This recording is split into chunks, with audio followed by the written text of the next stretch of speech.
దివాళీకా అక్కడ ఆన్లైన్ స్టోర్లో కొత్త స్టాక్ చాలా వచ్చింది, చాలా కొత్త బెల్స్ వచ్చినాయి. ఓపెన్ చేసి అన్ని సెట్ చేసి పెట్టండి, అదే మీకు దివాళీ స్పెషల్. వీళ్ళని బెల్ట్ చెక్ చేయమన్నాను, ఓపెన్ చేయమన్నాను, ఏం చేస్తున్నారో చూద్దాం ఈరోజు.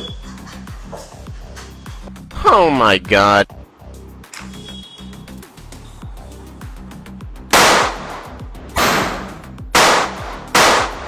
అన్న ఏంటన్నా ఇది? హార్ట్ పేషెంట్స్ ఉంటే చచ్చిపోతారన్నా. ఏమ్మా పని చేయమంటే నిద్రపోతున్నారా? అందుకే దివాళీ స్పెషల్ ఈరోజు ఇది. సార్ దివాళీ స్పెషల్ అదిరిపోయింది సార్. అందరికీ లక్ష్మీ అమ్మవారు ఆశీస్సులు అందరికీ ఎల్లవేళలా ఉండాలని కోరుకుంటూ మా ఫాలోవర్స్ అందరికీ అందరూ కూడా టపాసులు కాల్చేప్పుడు కొద్దిగా సేఫ్గా దూరంగా ఉండి కాల్చండి, హ్యాపీగా ఎంజాయ్ చేయండి. అందరికీ మా ఫాలోవర్స్కి, మా కస్టమర్కి, మా ఫ్యామిలీ మెంబర్స్ అందరికీ కూడా హ్యాపీ దివాళీ. హ్యాపీ